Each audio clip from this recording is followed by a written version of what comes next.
Welcome back again. This is JODY MAYEUX. We're up to the 4th position of the scale. I haven't called them all out, but this one's going to start off on the 5th note of the major scale, which we're starting off on E, but we're still playing in the key of A. I'm going to give you that finger pattern right now. We're going to start off on the 6th string, 12th fret, then over to the 15th fret on the 6th string. Now I'm dropping down to the 5th string. I'm going to go from the 12 into the 15. Then I'm going to drop down on the 4th string, going from the 12 to the 14. We're going to repeat that same pattern, 12 to 14 on the 3rd string. 2nd string, we're going to go from the 13 into the 15. Finally, 2 notes to finish it out with, the 12th fret on the 1st string and the 15th fret on the very bottom on the 1st string. So here's our pattern.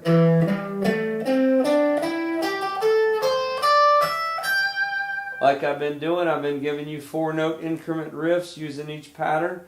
The first one, this is one of my favorite ones to play because it's very bluesy sounding to me in these finger positions that we got here.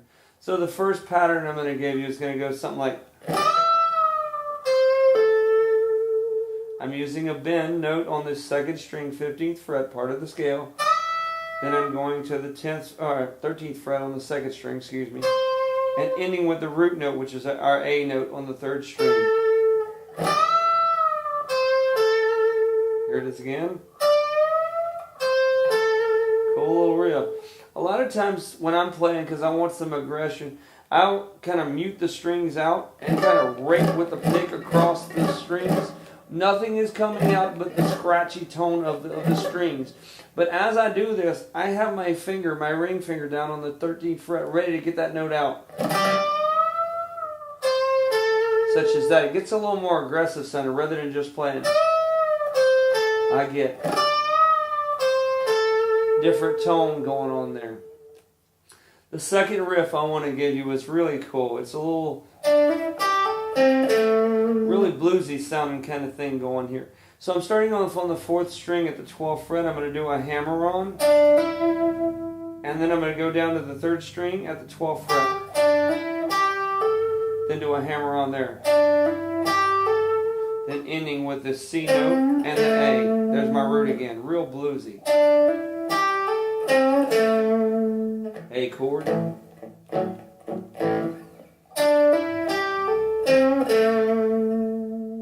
There's our second riff for today.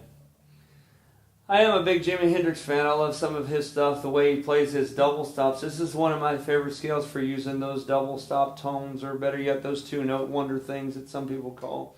What I'm doing on this one is I'm going to give you a little pattern. I'm using the 3rd string at the 13th fret, 2nd string at the 13th fret, then the 3rd string at the 12th fret. I'm going to go on the 3rd string and give you a little hammer here. It looks like this. And then I'm going to go back and hit those 2 notes again.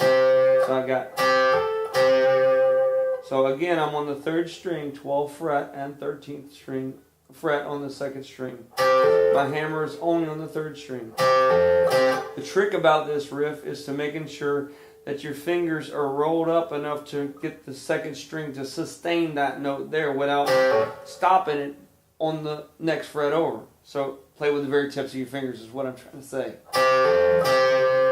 After I do that, I'm going to move up to the 3rd and 4th strings and do the same style of double stop, but following the scale pattern. So my hammer is over to the 14th fret. So I got... And then I'm going to end it like we did the second lick that we played from the C note to the A. So I got... Well, if you can't hear Jimi Hendrix in that, you can't listen to music, can you? That's definitely a Hendrix style lick.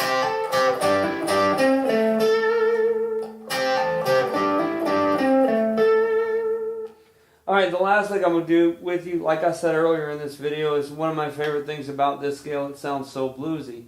So, starting off with this 1st string at the 12th fret, that's a bend there. Then I'm going to go 12 on the 1st string. Then I'm going to do another bend on the 2nd string at the 15th fret.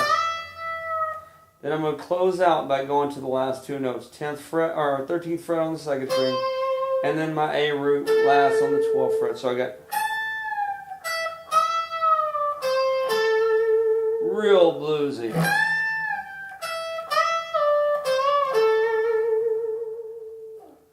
So that completes our lesson for today on the fourth position of the minor pentatonic scale. Don't forget to subscribe and hit the like button if you want to see more videos like this. Thank you. Every one of these minor positions has a different sound, even though it's the same notes in every pocket. What makes it sound that way is the different finger patterns that give it. What notes can I stack up on top of this one? Because in some of them you can't stack the notes the same because you've got no finger patterns to get there. You know what I'm saying? It's just the way they're lined up in that position that gives them those tones.